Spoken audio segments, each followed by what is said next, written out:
listening to the best of inspirational music and conversation radio. Brand new day with Emily Blue right here on We Talk Radio. We are so excited because we are celebrating the most beautiful gift that anyone can receive, and that is mothers. So whether it's your mother, your grandmother, or a mother figure, make sure that you're celebrating them while they are here. We have an amazing guest on today. She is just the sweetest person in the world. Dr. Kathy Moffitt. Thank you so much for joining us this evening. Well, my dear Emily and DeAnn, thank you both ladies for what you're doing through this platform to reach the audiences that you are targeting. And it's such a humbling experience that I would be asked to talk about what it's like to be a mom.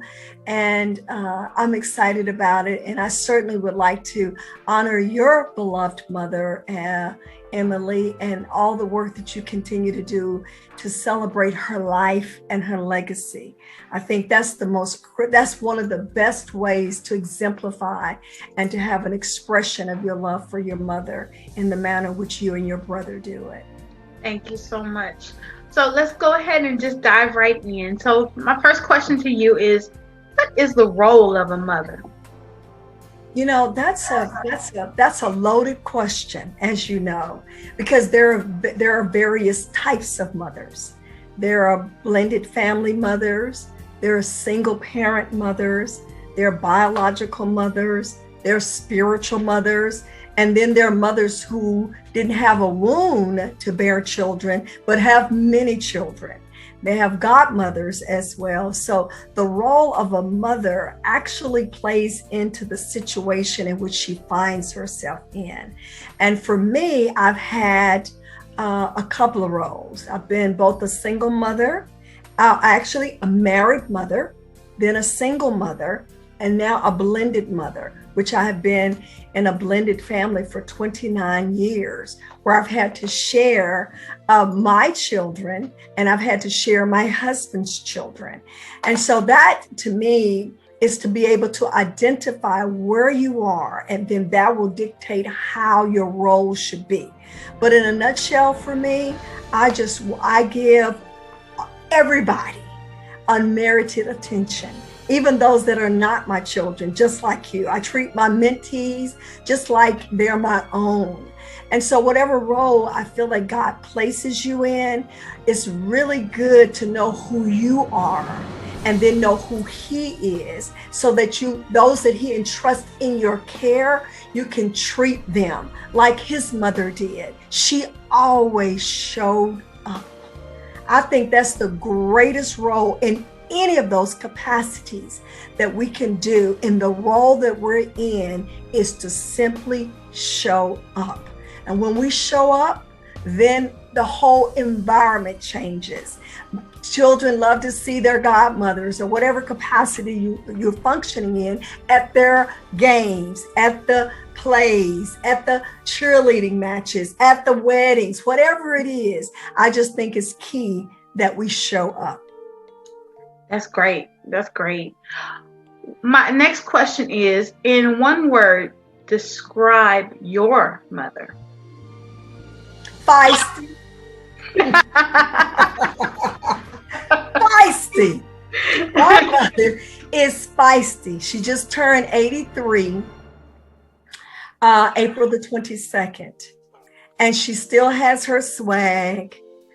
She still has that mouth. She still tries to be my boss.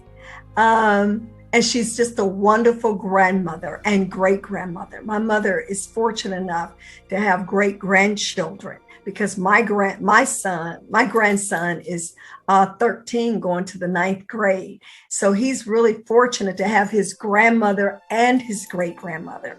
So I think my mother's just feisty. That would be the word to describe her. She can go any direction. She can hang with you. She's still driving. She has her own place. We sold her home. So she's enjoying her life. My father is in a dementia facility. They've been married for 65 years.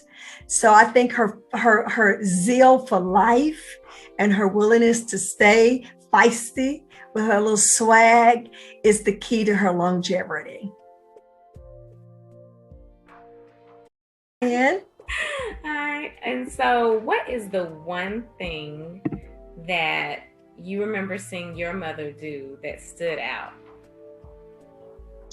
When I was as a 10-year-old, my mother came to me and said, Kathy, I want you to help me with your siblings. I'm the oldest of 4. She said, I'm going to go back to school. And what was I going to say at 10? And I tell everyone, I said, I have a beautiful collection of Barbie dolls. I'm talking like as a collector, some beautiful dolls, because at age 10, I had to stop playing with dolls and have take care of my siblings while my mother worked. My dad worked, but my father wasn't a big supporter initially of her going to school. Of course, later on, I found out why, because most men can be intimidated when their wives go back for higher education. And I didn't even know at the time that my father was illiterate. So that even compounded the issue. But she told me later on that when I was old enough to understand the dynamics of what was going on, that Daddy thought that if she got a degree, she would leave him. And of course, she did not. But he did think that at the time. And that was the most encouraging thing that I think I experienced.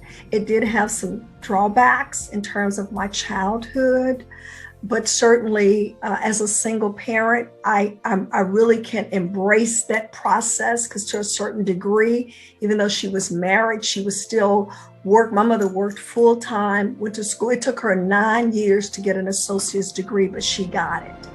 And then she became a nurse. Then she went back and got her BS. She went back and got her MS.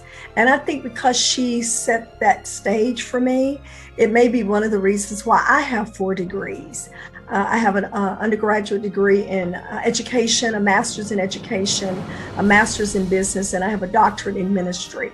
So I've always remembered the impact and how her getting her degrees, it changed the trajectory of our lives financially, because Mama was able to get a good job and able to bring in more income.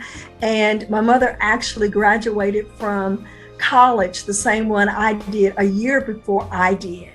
And she went back and got her master's before I got my master's, my first one. So my mother has always raised the bar academically for us by her example. Yeah. And that's actually what I was going to ask you next. What was the hardest thing that you saw your mother accomplish that inspired you? I would say it wasn't that. I think the hardest thing I saw my mother accomplish was living through the death of her father.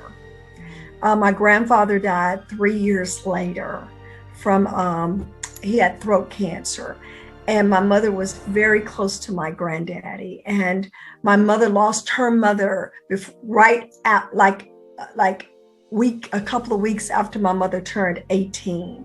So she never had her mother there for her children, her own children, her biological children. But she was really close to my papa. And I can remember that vividly today. And I'm 64 years old. I was 13. So death, my mother could handle the death of patients. She just could not handle the death of my father. And then 12 years ago, my only sister and my baby sister was killed in a car accident. And my mother is still recovering from that. So between those two things, as a nurse, it's interesting how you respond to death when it's that intimate with you versus being a caretaker in a hospital setting. So I would say the death of her father and the death of her daughter.